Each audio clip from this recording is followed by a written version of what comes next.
Hello everyone, YouTube channel સ્વાગત છે. આપણે સ્વાધ્યાય 10 થ્રુ આપણે દાખલા નંબર 1 થી 10 તો ભણી ગયા છીએ. નવમો દાખલો થોડો રિવાઇઝ થાય અને સમજૂતી પણ મળે એ માટે ફરીવાર લઈએ આપણે અહીંયા બોર્ડ ઉપર કે રેખાખંડ PQ માટે P નો સ્થાન સદિશ અને Q નો સ્થાન સદિશ, મીનિંગ આપણે આ સ્વરૂપે આપેલું છે, બરાબર. R એ રેખાખંડ PQ નું બાહ્ય વિભાજન કરે છે 1:2 ગુણોત્તર. તો આપણે અહીંયા ધ્યાનમાં શું રાખ્યું હતું? બાહ્ય વિભાજન એટલે માઇનસ. તો એ તો બરાબર, બાહ્ય વિભાજન માઇનસ એટલે જો તમને m જેન n ખબર છે, અહીંયા આનો અર્થઘટન એવો થાય કે m જેન n ખબર છે, માઇનસ કા અંશને કા છેદમાં કોઈ પણ રાખો 1:2, ધારો કે અહીંયા માઇનસ રાખો તો m જેન n ખબર છે, બિંદુ p અને q ના સ્થાન સદિશ ખબર છે, તો સૂત્ર કયું યાદ કરવાનું હોય? આપણે એવું કીધું હતું કે જો p નો સ્થાન સદિશ p બાર હોય, q નો સ્થાન સદિશ q બાર હોય તો આમ ચોકડી કરીને સૂત્ર યાદ કરવાનું હતું. તો એ જ રીતે અહીંયા બિંદુ r નો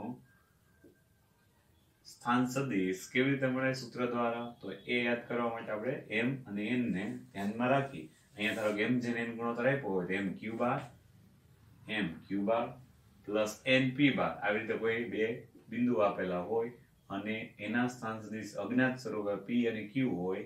વિભાજન બિંદુ આપણે કેવી રીતે યાદ રાખ્યું હતું? સ્થાન સદિશ m q બાર n p બાર. બસ આ સૂત્રને ધ્યાનમાં રાખવાનું છે, n p બાર અપોન m પ્લસ n.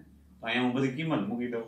આ આપણા માટે p થઈ ગયું, આપણા માટે q થઈ ગયું અને m અને n પણ ખબર છે. m તરીકે 1 લઈએ, q તરીકે ખાલી જગ્યા સ્વરૂપે આ પદ મૂકી દેશું, n તરીકે 2 લઈએ નિશાની સાથે એટલે -2, p તરીકે ખાલી જગ્યા સ્વરૂપ m અને n મૂકી દઈએ. તો q સ્થાન સદિશ સ્વરૂપે શું છે? a - 3b આવો સદિશ આપેલો છે. p નો સ્થાન સદિશ તરીકે 2a + b આવો સદિશ આપેલો છે. હવે સાદુરૂપ આપો તો અહીંયા અંશમાં કેટલા થઈ જાય વિદ્યાર્થી મિત્રો? a -4a અંશમાં એવું થઈ જાય a -4a સદિશ, પછી -3b અને -2b સદિશ. તો 1 - 2 એટલે કે -1. હવે અહીંયા સાદુરૂપ આપતા a - 4a એટલે કે -3a અને -3b -5b એટલે કે -5b. તો અહીંયા સાદુરૂપ આપતા માઇનસ વાળું પદ ગુણી નાખો તો 3a + 5b આવો સદિશ આપણને મળી ગયો. કોનો? r બિંદુનો સ્થાન સદિશ. બિંદુ r નો સ્થાન સદિશ જે આપણે વિભાજન બિંદુ કહીએ છીએ એનો સ્થાન સદિશ તૈયાર છે. ઓકે, હવે એની સાથે એક પ્રશ્ન પૂછેલો છે કે સાબિત કરો કે p એ rq નું મધ્ય બિંદુ છે. તો વાસ્તવિક રીતે આપણે એમ થાય p તો છેડે હતું, અહીંયા બાહ્ય વિભાજન હોવાથી આપણે p અને q બિંદુ હોય તો r બિંદુ આ સ્થાને એટલે કાલ્પનિક બિંદુ તરીકે રેખા ઉપરનું બિંદુ મળે. જો r અહીંયા પડ્યું હોય તો 1:2 ગુણોત્તરમાં વિભાજન કરે, બાહ્ય વિભાજન તરીકે. તો સાબિત કરવું છે આપણે p બિંદુ rq નું મધ્ય બિંદુ બને. હવે બિંદુ rq ના એટલે કે r રેખાખંડ rq ના મધ્ય બિંદુનું સ્થાન સદિશ સ્વરૂપે આપણે શું કરીએ? r નો જે સ્થાન સદિશ છે, q નો સ્થાન સદિશ છે, એ બેયના સરવાળા સ્વરૂપ ભાગાકારમાં 3a + 5b + a - 3b r અને q ના બિંદુઓનો સ્થાન સદિશ સ્વરૂપે બેયનો સરવાળો ભાગાકારમાં 2. સાદુરૂપ આપતા 4a પછી +2b / 2 એટલે સાદુરૂપ આપતા 2a + b થઈ ગયા. એનું અર્થઘટન શું થયું? બિંદુ p નો સ્થાન સદિશ મળી ગયો. તો સાબિત થઈ ગયું, બિંદુ p નો સ્થાન સદિશ મળી ગયો એટલે અર્થઘટન સ્વરૂપે સાબિત શું થઈ ગયું?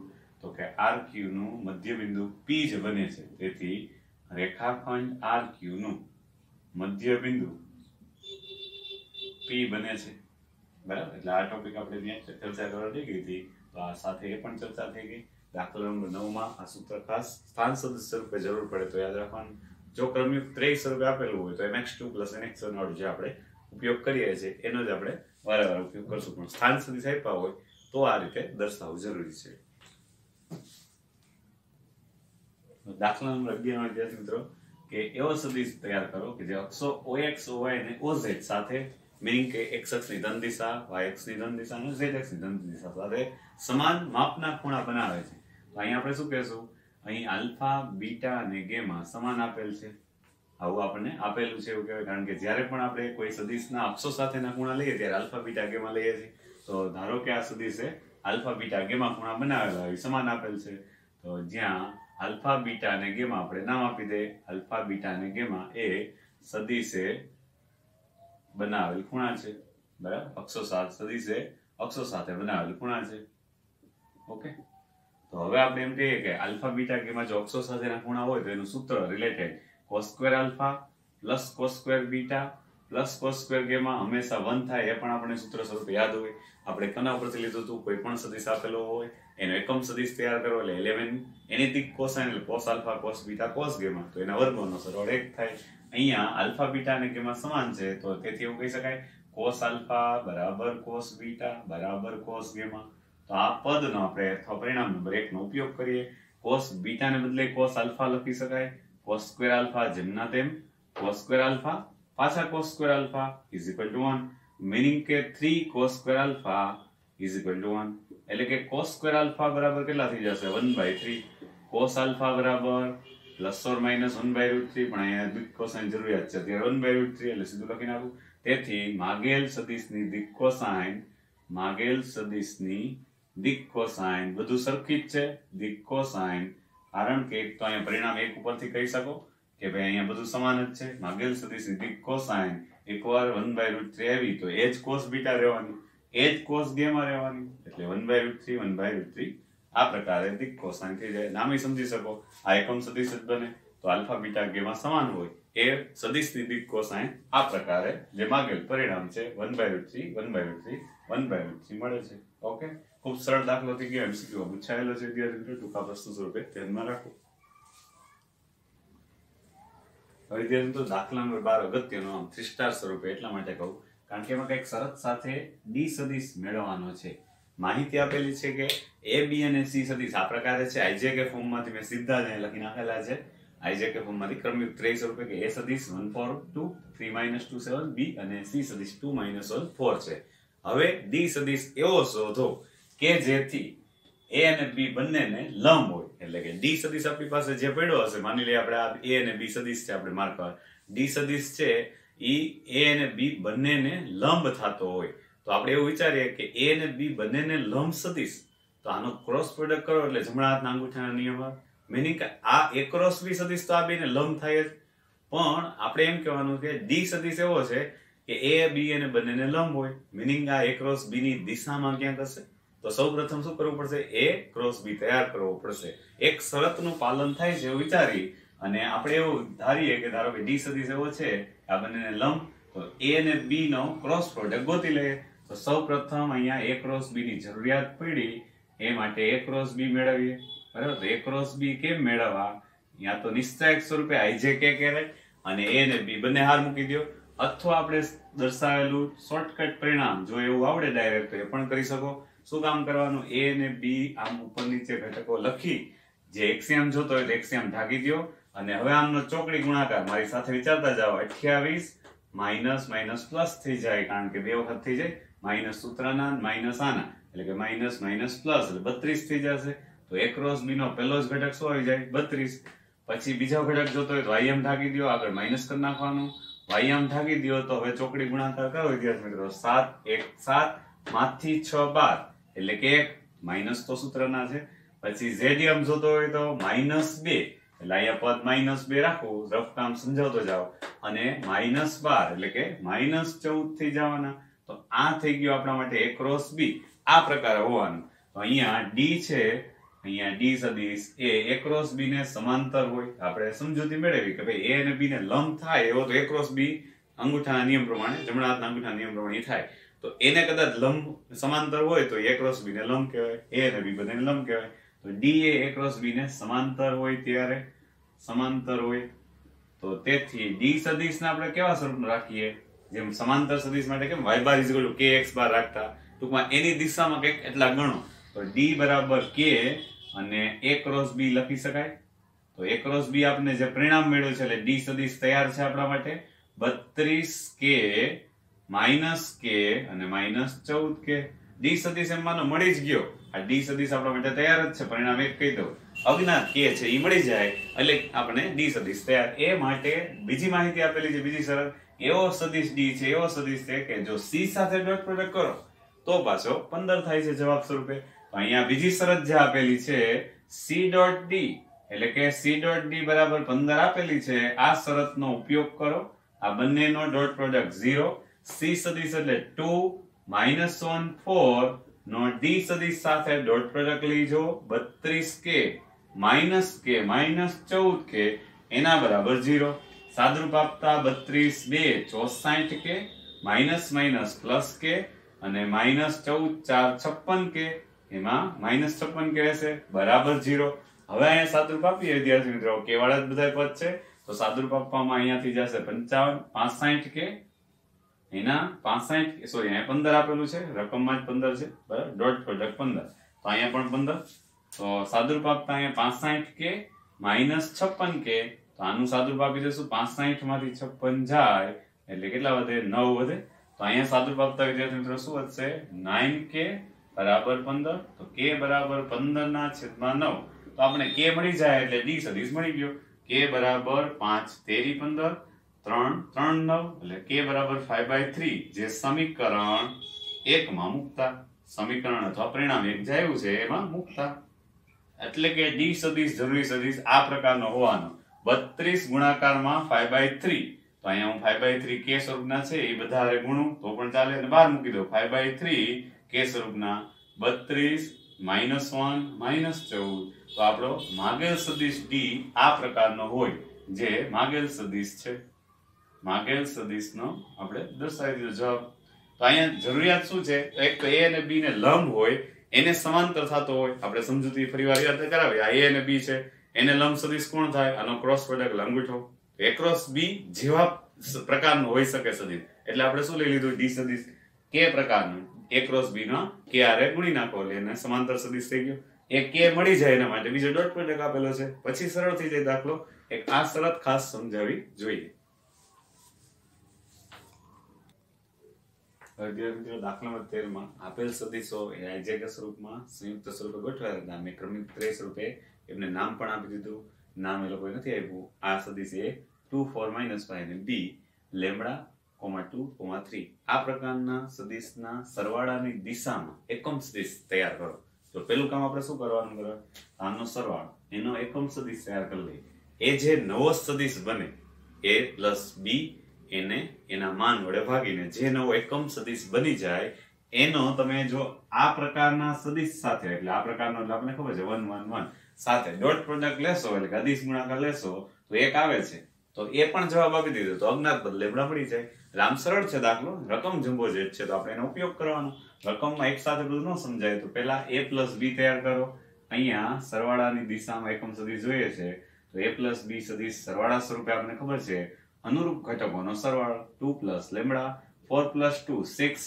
-5 + 3 એટલે કે -2 હવે એમના માન વડે ભાગવાના છે તો એમનું માન પણ તૈયાર કરી લઈએ a + b નું માન અહીંયા અંડરરૂટમાં 2 + લેમ્બડા હોલ સ્ક્વેર + 36 + 4 હજી એમનું સાદુરૂપ આપવાની જરૂર છે a + b નું માન આ સદિશનું માન કેટલું થવું જોઈએ તો અહીંયા સાદુરૂપ આપીએ લેમ્બડા સ્ક્વેર + 4 લેમ્બડા + 4 તો અહીંયા સાદુરૂપમાં +4 + 4 એટલે 8 અને એ 36 સાથે એડ થાય એટલે કે 44 મીનિંગ કે આ a + b નું માન તૈયાર થયું આપણે તો એકમ સદિશ જોઈએ છે હવે આપણે એમ કે એકમ સદિશ કેવો થાય આના માટે એકમ સદિશ તૈયાર કરવા માટે સદિશને એના માન વડે ભાગી જવો એ જે જવાબ આવી આપણો એકમ સદિશ ઓકે તો અહીંયા સાદુરૂપ આપતા 2 + લેમ્બડા 6 -2 અને આ રૂટ વાળું પદ છે એમનું માન છે એટલે એમના વડે ભાગી નાખીએ હવે જે નવો સદિશ તૈયાર થયો એનો આની સાથે ડોટ પ્રોડક્ટ લઈએ તો કે હવે આપણે એકમ સદિશ જે તૈયાર થયો છે એનો 1 1 1 સાથે ડોટ પ્રોડક્ટ a + b અને a + b ના માન હારે એ કેટલો છે રકમમાં આપેલું છે 1 આપેલ છે અદિશ ગુણાકાર કરીને એટલે કે ડોટ પ્રોડક્ટ તો એમનો ડોટ પ્રોડક્ટ આપણે વિચારીશું અહીંયા ફરી પાછો આ મૂકી જોઈએ 2 + લેમ્બડા 6 -2 અપોન અંડરરૂટ વાળું પદ લેમ્બડા સ્ક્વેર +4 લેમ્બડા +44 ખરેખર તો એ શું છે સેપરેટ આના છેદમાં છે પણ આપણે ઉદાહરણવાર દર્શાવવાને બદલે અચળાંક સ્વરૂપે બહાર કાઢી લઈએ તો અનુરૂપ ઘટકોનો ડોટ પ્રોડક્ટ મીનિંગ શું અનુરૂપ ઘટકોનો ગુણાકાર નો સરવાળો અંશમાં શું થઈ જશે 2 + લેમ્બડા +6 -2 અને આ રૂટ વાળું પદ સામે લઈ જાવ તો સાદુરૂપ એટલા માટે આપણે સરળ થઈ જાય હવે આપણે સાદુરૂપમાં લેમ્બડા વાળું પદ જોતું હોય તો અહીંયા 2 કેન્સલ લેમ્બડા +6 વધે તો લેમ્બડા +6 હોલ સ્ક્વેર કરી નાખો તો વર્ગ કરતા અહીંથી રૂટ દૂર થઈ જશે એટલે લેમ્બડા સ્વતંત્ર થશે મીનિંગ કે અહીંયા વિસ્તરણ કરીએ lambda square +12 lambda +36 is equal to lambda square plus 4 lambda. આના પાછા ભાગ પાડી નાખું 36 ઉડાડવા માટે. 36 ના સરવાળા સરભે ગમે એમ લખી શકાય. તો આપણે શું કરી શકીએ કે લેમડા સ્ક્વેર હરીવાલા, પછી 36 પણ હરીવાલા, અને સાદરૂપમાં બાકી કોણ રહ્યું? 12 લેમડા માઇનસ 4 લેમડા એટલે કે 8 lambda is equal to 8 lambda બરાબર 1. તો આપણા માટે સાદુરૂપ આપતા અચળાંક પદ લેમડા મળી જાય. રકમમાં એકમ સદિશ તૈયાર કરવાનો હતો એટલું અગત્યનું. પછી આની સાથે ડોટ પ્રોડક્ટ સરળ થઈ જાય એટલે લેમડા મળી જશે. ડોટ પ્રોડક્ટ આપેલો છે એટલે અજ્ઞાત પદ લેમડા આપણે મળી જવાનું. આ પણ અગત્યનો દાખલો વિદ્યાર્થી મિત્રો, કારણ કે આ પણ એક્ઝામમાં પૂછાયેલો છે ક્યાંક ને ક્યાંક.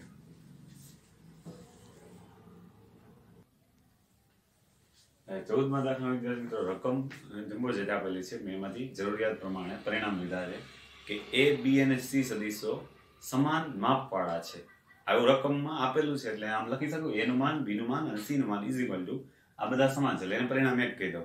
બીજી શરત એમ આપેલી છે કે આ બધા સદિશો પરસ્પર લંબ સદિશો છે. મીનિંગ કે એમના ડોટ પ્રોડક્ટ 0 થાય. આ બધા સદિશો એટલે A, B અને C, A ડોટ B કરો, B ડોટ C કરો અને C ડોટ A. આ બધા સદિશો પરસ્પર લંબ છે એટલે એક બીજું પરિણામ પણ આપણે તારવી લીધું. આ સાથે માહિતીમાં એમ કીધું તો સાબિત કરો કે A plus B plus C એટલે કે A bar plus B bar plus C બાર આ પ્રકારનો સદિશ બને. એ A સાથે ખૂણો વિચારો, એકવાર B સાથે ખૂણો વિચારો, એકવાર C સાથે ખૂણો વિચારો એમનો, તો એ સમાન માપના ખૂણા બનાવે છે. એટલે આમ તો બે સદિશો વચ્ચેના ખૂણાનું માપ આ સૂત્ર તૈયાર કરવાનું છે. બે સદિશો વચ્ચેના ખૂણાનું માપ શું થાય એ સૂત્ર આપણે તૈયાર કરીશું. રેડી? તો એના માટે જરૂરિયાત મુજબ આ પરિણામનો ઉપયોગ કરશું. તો સૌથી સરળ પહેલો રસ્તો એ છે કોઈ પણ પ્રકારનો સદિશ આપેલો હોય એના માટે બે સદિશો વચ્ચેનો ખૂણો. હવે અહીંયા આપણે એમ કે બે સદિશો વચ્ચેના ખૂણાનું માપ એ સૂત્ર યાદ કરવું છે. બે સદિશો વચ્ચેના ખૂણાનું માપ. બરાબર? એના માટે સૂત્ર યાદ કરીએ તો A plus B plus C આ જે સદિશ છે A plus B plus C આ સદિશ છે અને એ સદિશ સાથે મારે ખૂણો જોતો હોય એને હું આલ્ફા કહું. તો આ રીતે એંગલ આમ નિશાની કરું છું એરા સ્વરૂપે. તો આ સદિશ અને આ સદિશ વચ્ચેના ખૂણાની વાત ચાલી રહી છે. તો એને આપણે અર્થઘટન સ્વરૂપે આમ cos આલ્ફા સૂત્ર સ્વરૂપે લખીએ. અને આ બે સદિશો વચ્ચેનો dot product A plus B plus C અને એમનો ડોટ પ્રોડક્ટ A સાથે અને છેદમાં એમના માન. આપણે સૂત્ર બરાબર રીતે યાદ હોય બે સદિશો માટેનું. રેડી? એમના માન. હવે આપણે કામ શું કરવાનું છે? ખાલી ડોટ પ્રોડક્ટ અંશમાં દર્શાવીએ. તો A ડોટ A પછી B dot A plus C dot A. એટલે આમ જુઓ તો અંશમાં કેવું સરળ થઈ ગયું, કારણ કે આ તો 0 થવાનું, આ 0 થવાનું. A plus B plus C નું માન ભલે ખબર નથી પણ as it is, અને A નું માન as it is. તો અહીંયા A ડોટ A એટલે ખબર છે A ના માનનો વર્ગ થાય. A ના માનનો વર્ગ. આ પણ 0, આ પણ 0 એટલે લખવાની જરૂર જ નથી. તો A plus B plus C નું માન બરાબર અને A નું માન. તો સાદુરૂપ આપતા A નું માન એક વખત કેન્સલ. તો cos આલ્ફા બરાબર શું મળે આપણને? A નું માન અને છેદમાં A plus B plus C નું માન. આ જે પરિણામ મળ્યું વિદ્યાર્થી મિત્રો, એવી જ રીતે એંગલ B રાખું તો કોઈ ચેન્જ નહીં. B ડોટ B વધશે એટલે કે B બાર ના માનનો વર્ગ. આપણે B ડોટ B એટલે ખબર હોવી જોઈએ ગુણધર્મ પ્રમાણે સદિશનો પોતાની સાથે ડોટ પ્રોડક્ટ એના માનનો વર્ગ. તો B ના માનનો વર્ગ તો B નું માન ઉડી જશે. આ જ રીતે આપણે ડાયરેક્ટ કહી દે. હવે આ જ રીતે જો તમે angle A plus B plus C એટલે કે આ ત્રણ સદિશોનો સરવાળા સ્વરૂપનો B સાથે એંગલ બીટા રાખો તો cos બીટા શું બને? B નું માન છેદમાં A plus B plus C નું માન. પણ અહીંયા આપણે ખબર છે બધાના માન તો કેવા છે? સમાન. તો B નું માન ને બદલે A નું માન લખી શકાય. અહીંયા કયા કયા પરિણામનો ઉપયોગ કર્યો? તો અહીંયા પરિણામ નંબર 2 નો ઉપયોગ કરેલો છે એ પણ કહી શકીએ. હવે અહીંયા પરિણામ 1 નો ઉપયોગ કરીએ. B ના માનના બદલે A નું માન લખી શકાય. કેમ? તો કે પરિણામ 1 એમ કહે છે કે બધાના માન સરખા છે. તો અહીંયા કાઉન્સમાં લખી દો પરિણામ નંબર 1. તો આ પણ સમાન. આ જ રીતે cos ગેમા તૈયાર કરશો. મીનિંગ કે A plus B plus C આ સદિશ અને C સદિશ સાથેનો એંગલ ગેમા રાખવું તો cos ગેમા પણ mod C upon A plus B plus C નું માન. પરિણામ 1 નો ઉપયોગ કરો એટલે સીધો આ લખી શકાય. તો આ ત્રણેય પરિણામ પરથી શું કહી શકાય? સમાન માપના ખૂણા બનાવે છે પરિણામ 1 ના આધારે. તો આ cos alpha cos beta cos gamma આ સમાન. cos alpha cos beta cos gamma સમાન. તો સાબિત થઈ ગયું સમાન માપના ખૂણા બનાવે છે આલ્ફા બીટા ગેમા સમાન. જે માગેલ પરિણામ છે.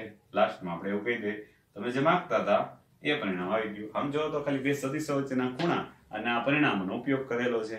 જો આ માહિતી સમજાઈ જાય તો એકદમ દાખલો સરળ થઈ જાય. તો આ પણ અગત્યનો વિદ્યાર્થી મિત્રો દાખલો સ્વપ્રકરણીય સ્વાધ્યાયના બધા જ તો લાસ્ટના અગત્યના સૌથી વધારે, કારણ કે ક્યાંક ને ક્યાંક કોમ્પિટિટિવ એક્ઝામમાં હોય અથવા ક્યાંક ને ક્યાંક આપણે જૂના બોર્ડના સિલેબસ સાથે જોડાયેલા હોય એ પૂછાયેલા હોય, એટલે હું 3 સ્ટાર 2 સ્ટાર એવું આપું તો એ મહત્વ સમજવું.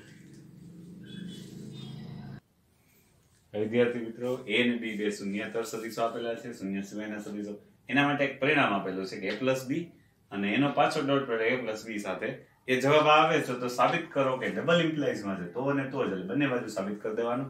a અને b પરસ્પર લંબ સદિશો હોય તો જ આવું બને. આપણે શું કામ કરીએ, ડોટ પ્રોડક્ટની વ્યાખ્યા મુજબ a ડોટ a અહીંયા લાગુ પાડીએ તો a ડોટ a પછી a ડોટ b, એવી જ રીતે બીજા સદિશો પાડો તો dot product b dot a, વિસ્તરણ કરતા હોય તો ડોટ પ્રોડક્ટ લાગુ પાડતું જવાનું. b ડોટ b એના બરાબર a ના માનનો વર્ગ અને b ના માનનો વર્ગ. રેડી? તો હવે અહીંયા a ડોટ a એટલે આપણને ખબર છે a ના માનનો વર્ગ, પછી a ડોટ b હોય કે b ડોટ a સમક્રમી છે, અહીંયા કઈ ફેર પડતો નથી તો 2a ડોટ b લખી શકાય, અને b ડોટ b એટલે b ના માનનો વર્ગ બરાબર a ના માનનો વર્ગ પ્લસ b ના માનનો વર્ગ. તો આ તો પદ હરીવાલા, a ના માનનો વર્ગ b ના માનનો વર્ગ, સાદુરૂપાપતા 2a dot b is equal to 0.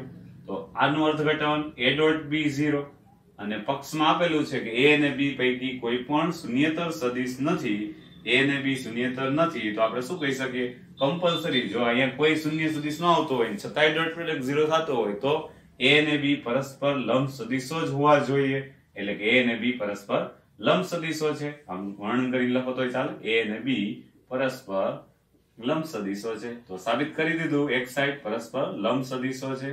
હવે વિદ્યાર્થી મિત્રો, અહીંયા ડબલ ઇમ્પ્લાઇઝ દર્શાવવાનું હોવાથી આપણે ડબલ ઇમ્પ્લાઇઝ પણ કહી શકીએ, એટલે કહેવા માંગીએ છીએ એમ કે ઉલટી ક્રિયા પણ સાચી છે, લંબ છે તામ એટલે કે આમ એને સાદુરૂપામ, તો આ પણ લખી શકાય. તો અને તો જોવાથી આપણે ડબલ ઇમ્પ્લાઇઝ સ્વરૂપે લખી દેવું. એકદમ સરળ છે, ખાલી એની માહિતી ઉપયોગ કરવાની છે કે શૂન્યેતર સદિશ હોય અને ડોટ પ્રોડક્ટ 0 હોય તો બંને લંબ સદિશો થાય જ. હવે વિદ્યાર્થી મિત્રો, 16 થી 19 MCQ છે, તો 16મા MCQ માં જોઈએ થીટા એ બે સદિશો વચ્ચેનો ખૂણો હોય, અને સાથે એમ કહી દીધું છે કે a ડોટ b જે બને છે greater than or equal to 0 જ છે. તો થીટા વિશે શું કહી શકો ઓપ્શન પ્રમાણે, તો આપણે શું કરીએ, cos થીટા બે સદિશો વચ્ચેનો ખૂણો, એનું સૂત્ર યાદ કરીએ, a dot b upon a નું માન b નું માન. તો આધાર તો સંપૂર્ણપણે કોના ઉપર છે, ધન કે ઋણ, a ડોટ b ઉપર. આ તો માન હોવાથી ધન જ થવાનું, a dot b greater than 0 હોવાથી આ પણ આખું પદ ધન થવાનું. મીનિંગ કે જો થીટા આપણે હંમેશા 0 થી પાઈ માં કહીએ છીએ તો એમાંથી પ્રથમ અને બીજા ચરણમાં cos તો બીજા ચરણમાં નેગેટિવ હોય, પહેલા ચરણમાં પોઝિટિવ હોય, તો થીટા પ્રથમ ચરણમાં હોય તો જ આવું શક્ય બને. 0 કે π/2 સહિતની કિંમત, કારણ કે cos થીટા 0 પણ શક્ય બને તો થીટા બરાબર π/2. તો એ પ્રકારે ઓપ્શન બી આપણા માટે સત્ય છે. ઓકે વિદ્યાર્થી મિત્રો, એ રીતે 17મો MCQ છે, આ ત્રણેય સદિશો a b અને a plus b સદિશો એકમ સદિશો હોય તો ફરી પાછો આપણે એ શરતનો ઉપયોગ કરવાનો, a નું માન b નું માન અને a plus b નું માન આ બધા એકમ સદિશો હોવાથી આપણે આમ લખી શકીએ, a અને b વચ્ચેના ખૂણાનું માપ થીટા હોય તો થીટા વિશે શું તમે કહી શકો, તો cos થીટા નું સૂત્ર જ્યારે તારવીએ ત્યારે ખબર પડે કે a ડોટ b ની જરૂરિયાત છે. a નું માન b નું માન કઈ લખવાની જરૂર ન પડે, કારણ કે તો એક એકમ અહીંથી મળશે. જો અહીંયા a plus b નું માન હોવાથી a plus b ના માનનો વર્ગ તૈયાર કરો, એના બરાબર 1, તો a ના માનનો વર્ગ પ્લસ b ના માન 2a dot b plus b ના માનનો વર્ગ, વિસ્તરણ કરતા હોય રીતે ડાયરેક્ટ લખી નાખવાનું. આમ તો a plus b dot a plus b, પણ એવું દર્શાવવાની જરૂર નથી, બરાબર. તો 2a ડોટ b આપણા માટે કેટલા થઈ ગયા, -1. તો a dot b is equal to -1/2. તો અહીંયા a dot b is equal to -1/2, અહીંયા કિંમત મૂકી દે અને છેદમાં તો એક જ છે. cos થીટા ની વેલ્યુ -1/2 ક્યાં થાય, π/3 એ તો 1/2 થાય, તો બીજા ચરણમાં આવવું પડે, -1/2 તૈયાર કરવા માટે π - π/3 એટલે કે 2π/3 આપણે ડી ઓપ્શન થઈ જશે. આમ 18મો MCQ વિદ્યાર્થી મિત્રો, i dot j cross k એકવાર ડોટ એકવાર ક્રોસ એટલે તરત રકમ જોઈને ખબર પડી જાય. આ તો પેટી ગુણન કહેવાય, i j k લખી શકાય, બરાબર. આ સરળ પડશે આપણને. પછી એકવાર ડોટ એકવાર ક્રોસ એટલે j i k કહેવાય. કદાચ કોઈ વિદ્યાર્થી મિત્રોને પેલી સાયકલ યાદ આવે i j k ની, તોય કરી શકે, તો પછી સાદું આપવાનું પાછું. અને આ આપણા માટે k i અને j. હવે સાયકલ સ્વરૂપે i j k એમાં પણ આપણને ખબર હોવી જોઈએ, આમ કરો i ક્રોસ j તો k આવે, કે j ક્રોસ k કરો તો આ પ્રમાણે પણ સાચું છે. અત્યારે હું જે સાયકલ કહું છું i j k, તો એનો જો નિશ્ચયક સ્વરૂપે તમે સાદુરૂપ આપશો તો એ તો મળવાનું. હવે 1 0 0 0 1 0 તો એનું સાદુરૂપ આપણે આપી શકીએ. એ પહેલા કઈ બીજું સાદુરૂપ આપી શકાય એમ છે, તો કે અહીંયા ગોઠવણી i અને j ની અદલા બદલી કરીએ તો i અને j ની તો આ તો હરીવાલા થઈ જાય. i j k અને એવું જ અહીંયા નિસ્તેકમાં હારની અદલા બદલી કરો તો નિસ્તેકનું મૂલ્ય માઇનસ થઈ જાય. એક જ વાર હારની અદલા બદલી કરીએ છીએ એટલે માઇનસ થઈ ગયું. અને આ જે ગોઠવણી છે એમાં તો ક્રમ જાળવીએ તો આઈ જે કે જ લખેલું છે, આઈ જે કે. બે વાર હારની અદલા બદલી કરી નાખી, આ એકવાર માઇનસ એકવાર પ્લસ એટલે 0.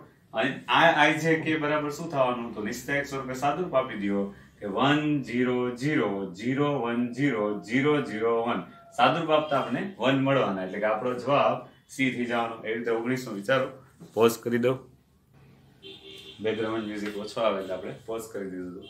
તો હવે 19 નો થીટા એ બે સદિશો વચ્ચેનો ખૂણો, તો થીટા માટે શું થાય આપણે તમને વિચારવાનું કીધું, તો આપણે શું કરાય, એકવાર ડોટ પ્રોડક્ટ નું માન છે, એકવાર ક્રોસ પ્રોડક્ટ નું માન. આ સૂત્રો મિનિંગ બેઝિક વ્યાખ્યા યાદ કરીએ. a ડોટ b એટલે mod a mod b cos theta નો માનાંક આવે. a ક્રોસ b નું માન હોય તો જ સૂત્ર ઉપયોગ કરી શકીએ, mod a mod b sin theta. આમાં ચેન્જ શું આવ્યો તો અહીંયા mod a mod b cos theta નો માનાંક આવ્યો, અહીંયા માનાંક નો આવે, કારણ કે આમ હોય તો જ સૂત્ર ઉપયોગ કરી શકીએ. ઓકે, આને માન આપીએ તો આ તો ધન સંખ્યા જ છે, મોડ cos થીટા અને આ પદ વધ્યું, તો બાકીના પદ સામે હરીવાલા. તો મોડ cos થીટા બરાબર sin થીટા કયા સ્થાને થાય, એ આપણો થીટા. મોડ cos થીટા બરાબર sin થીટા. તો થીટા બરાબર 0 મૂકશો, π/2 મૂકશો, પાઈ એક પણ માટે ન થાય. π/4 જ એવી વેલ્યુ છે કે બંને કિંમત સરખી દર્શાવે. થીટા બરાબર π/4. ઓપ્શન મુજબ તો અત્યારે બી આવી જાય, પણ કદાચ થીટા બરાબર 3π/4 હોત તો પણ હાલત કે નહીં, આ મૂલ્ય ઋણ થાય, પણ ઋણ ન માને, આ તો ધન જ છે. એટલે અહીંયા વધારાની સમજૂતી માટે થીટા બરાબર 3π/4 પણ ચાલે, π/4 અથવા 3π/4, પણ ઓપ્શનમાં જ નથી આપેલો, એટલે બી જવાબ. અહીંયા વિદ્યાર્થી મિત્રો સ્વાધ્યાય 10 પૂરું થાય છે, ત્યાં સુધીના ઉદાહરણ 100 પ્રયત્ન તમારે કમ્પ્લીટ કરશો તો આપણું ચેપ્ટર 10 રિયલી કમ્પ્લીટ થઈ જશે અને સરળ છે. તો હવે ફરી પાછા નેક્સ્ટ લેક્ચરમાં મળીશું.